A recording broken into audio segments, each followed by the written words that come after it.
Hello there. This is Hampooge, and we are playing the original Far Cry, released in 2004 by Ubisoft, produced by Crytek Studios. This game was pretty revolutionary at its time. It was amazing. It got pretty good reviews. I meant to say it had amazing reviews. It certainly is not an amazing game by any stretch of the imagination. It's revolutionary, but I would not call this game an amazing game. It's a lot of fun to play, I think, but it has a lot of things wrong with it. And it's got a few bugs, not too many. I've got to find a way out of here. Sorry, Jack. I will try not to talk over you because one of the major drawbacks is there is no subtitle option anywhere. You cannot turn on subs for this game. Really stupid. I don't know why they would do that. I guess it's just an oversight. Whatever. So we are Jack. We just woke up in an underground Korean or Japanese World War II era bunker. I'm not sure which one it is. I think it's Japanese, but I have no idea. Our yacht that we were sailing on with a gorgeous lady named Val was exploded with a rocket by some guys on this island, which looks like paradise. But I will assure you it is not paradise at all. And these birds will just fly in an infinite loop if you just stare at them long enough.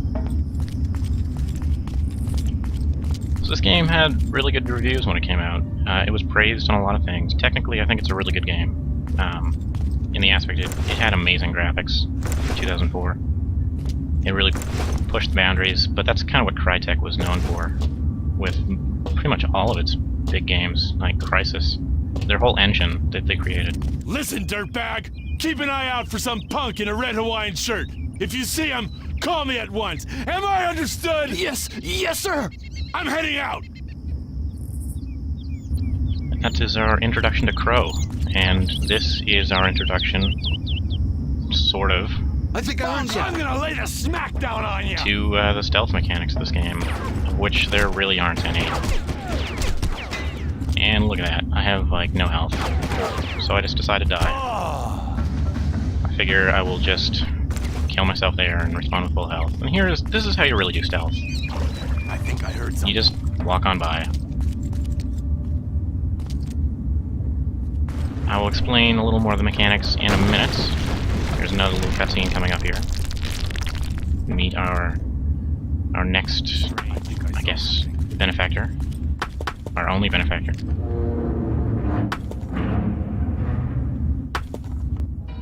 Hello? Are you there? Pick up the radio if you can hear this. I know you're there. I've been tracking you since you and Val arrived. Who are you? I'm the guy who's going to tell you how to survive. Call me Doyle. How do I know I can trust you? Well, for starters, how about the fact that I haven't turned you in? That radio has a bioreader. Since I know you're there, I could have ratted you out already. Good point. Keep talking. Listen, you need to get out of there and quickly. I'll help you as much as possible, but you don't have much time. There's an exit that will lead to a small camp. Be careful as you go. This area is crawling with mercenaries. By the way, name's Jack Carver. So that is our introduction to Doyle. Doyle will be our lifeline on our magical bio-reading radio, which somehow makes sense in this universe. And I'm just fucking around with some physics here. Checking out some... My reports say you're in a red shirt. I suggest you grab some body armor and cover it, or you'll be easily spotted. Checking out some textures and stuff. Trying to show off one of the first little glitches in this game. If you knock these barrels around, sometimes, quite frequently actually, you can hear a loop of them grinding along the floor, but they're just not moving, but the loop just plays infinitely. It's just another little weird glitch. Hey, some good news. I'm picking you up much more strongly now. I suggest you search the huts for weapons and equipment. So here's our first combat of the game. And on realistic... Stay low and avoid contact if possible. You don't really want to alert the guards. You hear something? On realistic, it's pretty much impossible to not alert guards. So from what I can tell, realistic ramps up the difficulty an absurd amount. I mean, the enemies become omniscient in that they can see you from hundreds of yards away. They can shoot through walls, apparently, as this guy just demonstrated here. Bullet with your name on it. They have an amazing aggro radius, I guess. They have insane accuracy. It is just pinpoint with any weapon, you name it. From an Uzi to a rocket launcher, they will just snipe you with anything. And you can get headshot in this game, and that will basically do what it does to the enemies and kill you in 1 or 2 hits, regardless of your health or armor. So armor on realistic, it's pretty much a moot point. It's a roll of the dice if it'll save you or not. I really like the look of these guys. I like that symbol, the Tri-Gen symbol. You'll see it a lot. It is on all their crates for some reason. And it is also a soda. Tri-Gen soda. Some very pretty water and some more acidic physics.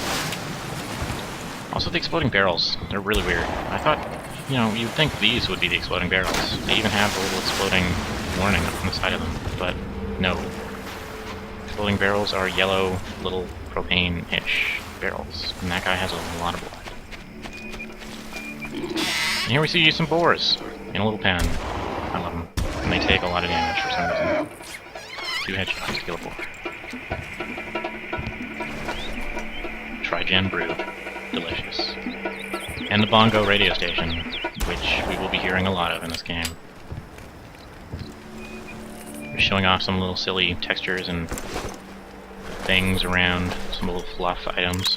There's a lot of these kind of little fluff things in this game. There's a whole bunch of magazines, and there's a lot of textures that are just kind of silly. So on the bottom right are bars. Health, pretty explanatory. It's the red one. Underneath that is armor. It'll go away pretty fast on realistic. We have our stamina bar. Stamina bar in this game is rather annoying because, yeah, it regenerates, but you can't jump if you don't have stamina, and that sucks in a first-person shooter game. And there's our 3 little bullet icon there is our firing mode. Full auto or semi-auto for some guns. Otherwise it is, I think, just like full auto or a grenade launcher attachment. There's not really many uses for it. Jack, I've been able to tie your compass in with the transceiver. This means that now I can supply you with a bearings marker. It should give you a rough idea of where to go at least. Some banana bowers. And some macaroni. So on we go. Only to be interrupted by Doyle yet again. This is just the tutorial level of the game, although unrealistic, it's still a bullshit nightmare. Especially this section right here. Use your binoculars to survey the surroundings. Notice that they have a sound enhancer and movement tracker. Dr. Krieger has fitted everyone on the island with locator signals that you can track using the binoculars.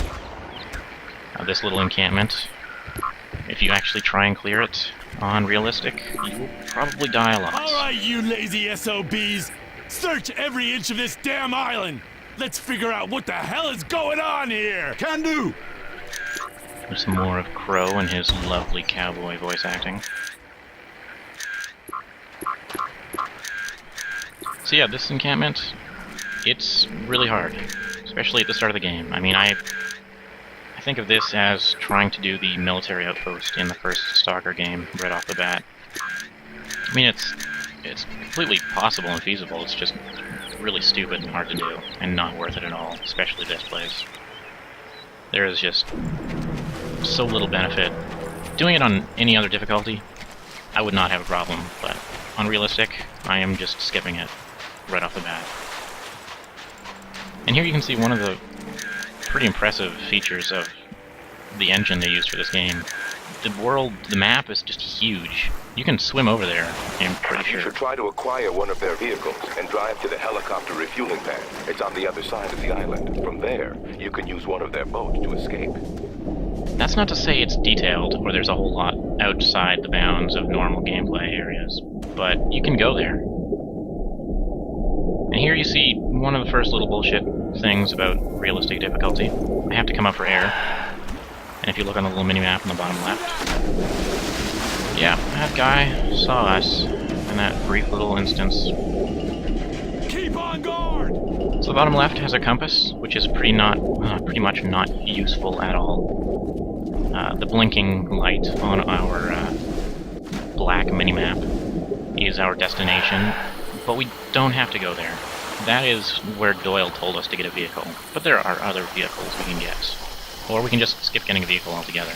This game has a lot of choices. It's very open world-ish, but not. I mean, it's obviously a linear game with a strict level path and progression. Well, I mean a strict progression through levels.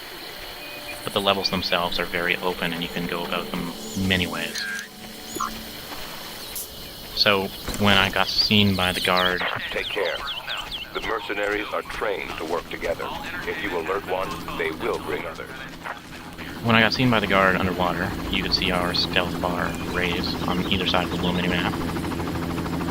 And there's Crow just flying off to the other side of the island, I guess where Val is, or wherever he's going. Enemies get placed on your minimap when you look at them with binoculars. And here I am just captivated by Pop In to the left of the tree here. What is that? Oh, look at it go. It's just riveting for me, for some reason. And if you watch the minimap in this little area here, just keep an eye on it. God, I love that scream. So I am not looking at the minimap right now in the game. But it will bite me in the ass. Not too bad. I got lucky. Very lucky. Oh hey! Yeah, the enemies in this game, they will flank the shit out of you. That is one of the things that AI does pretty well, in fact.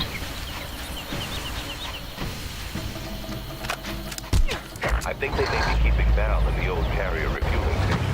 You're going to have to check it out up close, I'm afraid. Carrier? Yes, the Japanese Navy beached one of their light carriers on this island during World War II. Crow's mercenaries have refitted it into a helicopter refueling station. This whole deal gets stranger by the minute. You don't know the half of it. Just be careful.